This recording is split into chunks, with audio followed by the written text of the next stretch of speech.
Oui, bonjour. Donc, je suis Antoinette Bull, je suis tête de liste Europe Écologie Les Verts et candidate donc à la mairie du 20e arrondissement. Moi déjà, je tiens à remercier le collectif QAmpé pour le travail qui a été fait. Alors le travail de longue haleine et un travail assez méticuleux et assez subtil, je l'avoue. Je trouve que les notes qui nous ont été données, l'analyse qui est faite à la fois sur la tranquillité et la sécurité est très positive, parce que ça veut dire que chacun et chacune d'entre vous avait envie de prendre en main cette question et de la traiter avec les hommes et les femmes politiques que nous sommes et que nous représentons.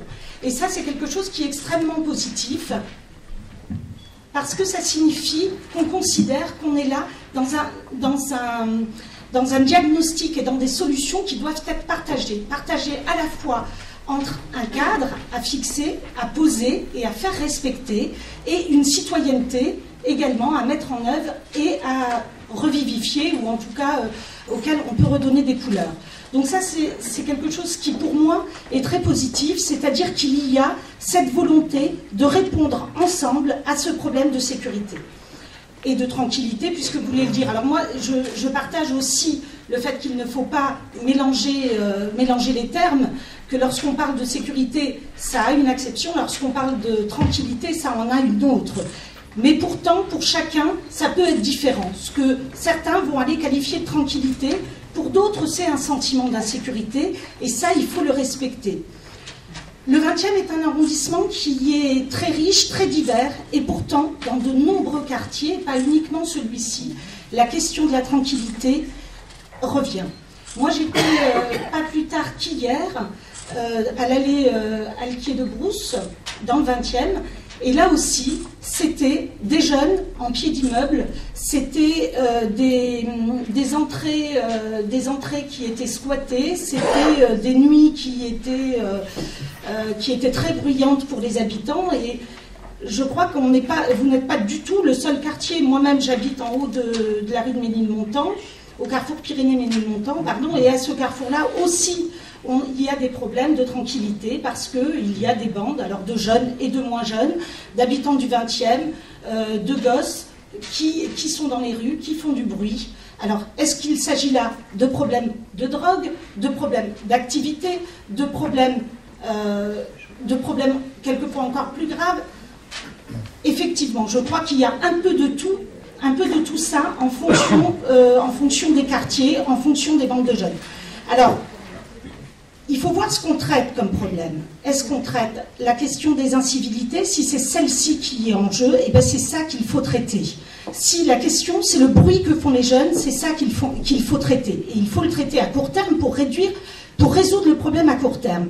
Mais il faut aussi avoir une pensée à moyen et à long terme, parce que ces problèmes-là sont des problèmes de fond. Ce sont des problèmes qui résultent d'une crise, à la fois d'une crise économique. Moi, je suis désolée, mais entendre que de 14 à 2 heures du matin, il y a des gens qui sont dans la rue, des jeunes qui sont dans la rue, ça me pose quand même la question. C'est est-ce qu'ils sont dans la rue? Pourquoi ne sont-ils pas à l'école si ce sont des jeunes? Et pourquoi ne sont-ils pas au travail si ce sont des moins jeunes? Et ça, c'est aussi la question de la crise qui a été le terreau, et qui est un terreau assez propice aussi à ces questions de problèmes de tranquillité. Donc on doit résoudre et trouver des solutions à la question de l'emploi. Donc ça, c'est pour du plus long terme. Mais on doit aussi, et on le fait, moi j'ai travaillé en tant que responsable d'une structure d'insertion et qui travaillait avec tout type de public dans le domaine de l'insertion à la fois sociale et professionnelle. Les solutions existent, il faut les mettre en œuvre, et il faut les mettre en œuvre dans les quartiers pour justement permettre à chacun de trouver une place et de trouver sa place. Donc ça, c'est effectivement une question à plus long terme. Après, à court terme, il y a effectivement la question des effectifs, et des effectifs de police qui ont été fortement réduits dans le 20e.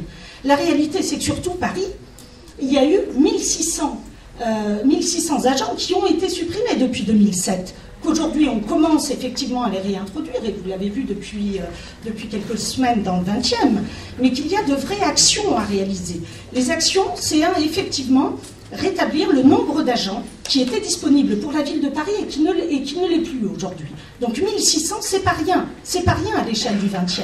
Même si ça n'est qu'un 20e de ces 1600 agents qui reviennent ici dans le 20e, ça va représenter effectivement une plus grande tranquillité. Le deuxième point, c'est qu'en fait, qui dit que la mairie de Paris ne peut rien faire?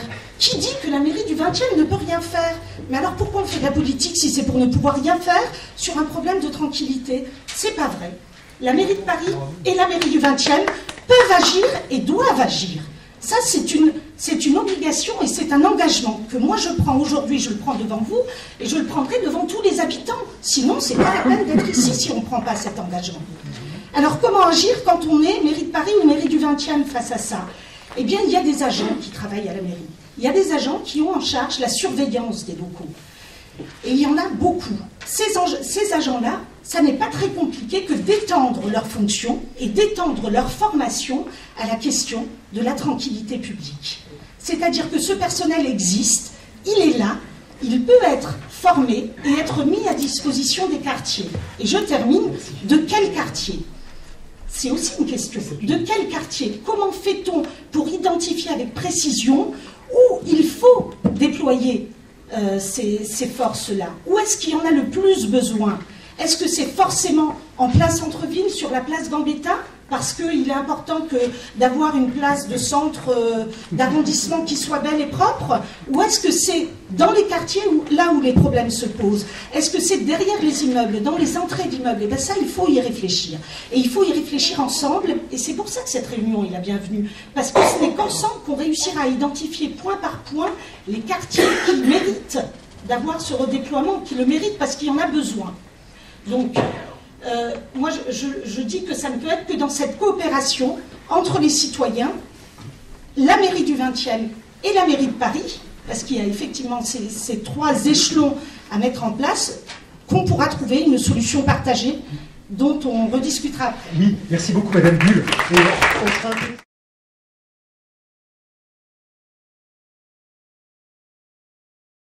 Donc il existe au niveau parisien un contrat de sécurité parisien qui est conclu entre la mairie de Paris et la préfecture. Donc ça, c'est un premier échelon qui est l'échelon parisien. Ce contrat de sécurité parisien est ensuite décliné en contrats locaux de sécurité, et ces contrats locaux de sécurité eh bien, sont applicables avec des objectifs qui sont des objectifs d'arrondissement. Moi, j'avais une question. Si on a été récemment, en tout cas dans le 20e, une partie du 20e classée en ZSP, qui est bien là, effectivement, du ressort de cette discussion et négociation entre préfecture et mairie, est-ce que vous avez été consulté sur cette zone de sécurité prioritaire? Avez-vous été consulté, vous qui vous intéressez à la sécurité de votre quartier, avez-vous participé à cette discussion de savoir si votre quartier pouvait en faire partie? Absolument jamais. Pourquoi? C'est pas parce que c'était pas assez grave, c'est parce qu'aujourd'hui, on a tendance à considérer la politique comme une manière pyramidale. C'est-à-dire, d'abord, on décide, et puis après, on applique. Et nous, notre manière, nous les écologistes, notre manière de faire de la politique, c'est le contraire. C'est de dire, d'abord on concerte, d'abord on discute avec l'ensemble des habitants, ensuite on analyse les problèmes, on trouve des solutions collectives et on les remonte. Eh bien moi je crois qu'en matière de sécurité, on a besoin de ça. Aujourd'hui, quel est le rôle, par exemple, des conseils de quartier dans la sécurité? C'est important de le savoir. Existe-t-il réellement aujourd'hui? Donc donner un rôle au conseil de quartier, qui est une instance qui est proche des citoyens, qui est dans le quartier, c'est un des premiers points qui permet d'avoir une réelle proximité eh bien, avec les vrais problèmes. Sinon, on se retrouve à avoir une descente un peu pyramidale. En haut, on décide, et puis en bas, on applique. Nous, on n'est pas d'accord avec cette manière-là de faire de la politique. La politique, elle doit partir des besoins pour pouvoir trouver les solutions. Charge ensuite à nous de pouvoir les mettre en place. Donc ça, c'est par rapport au contrat local de sécurité. Il est très très clair que ce contrat local de sécurité doit d'abord être construit avec les citoyens, avec les conseils de quartier, avec les associations, avec toutes les structures qui s'intéressent à la fois à la sécurité, à la tranquillité et au vivre ensemble. C'est le premier point. Le second point, c'est la question dont on parlait, que j'évoquais tout à l'heure, qui est effectivement la question des agents de surveillance qui peuvent être affectés à d'autres missions, à des missions de médiation, ça c'est la première chose, à des missions de prévention des conflits, à des missions d'identification des problématiques d'isolement, des problématiques de jeunes, et là j'insiste sur ce point, parce que ces jeunes dont on parle aujourd'hui, à un moment donné, ils ont été au collège, ils ont été au lycée, et donc il y a une nécessité d'avoir une très grande vigilance aux abords des collèges et lycées pour permettre une réelle tranquillité et une possibilité normale d'évolution de tous les enfants. Être aux abords des collèges, avoir des effectifs de proximité qui surveillent qu'il n'y ait pas de raquettes, que les bandes de jeunes ne se forment pas, que les espaces de deal, les perrons de lycée ne deviennent pas des espaces de deal, ça c'est très très important. Et donc la proximité, elle doit commencer aux abords des écoles. Moi, bien sûr, on peut travailler sur les questions de parentalité, mais il faut aussi travailler sur l'espace public parce que c'est là que se crée démarrage d'incivilité.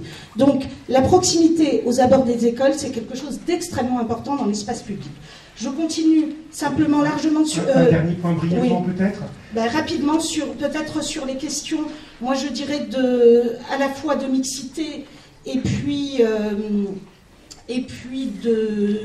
d'une forme de répression. Moi, je crois beaucoup aux travaux d'intérêt généraux. La mairie de Paris, aujourd'hui, n'a pas intégré dans ses services la question ou pas suffisamment intégré dans ses services la question des travaux d'intérêt généraux.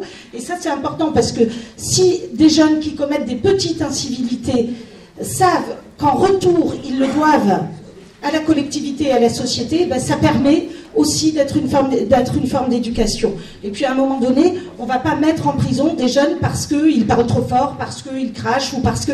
Donc il faut trouver des punitions qui soient adaptées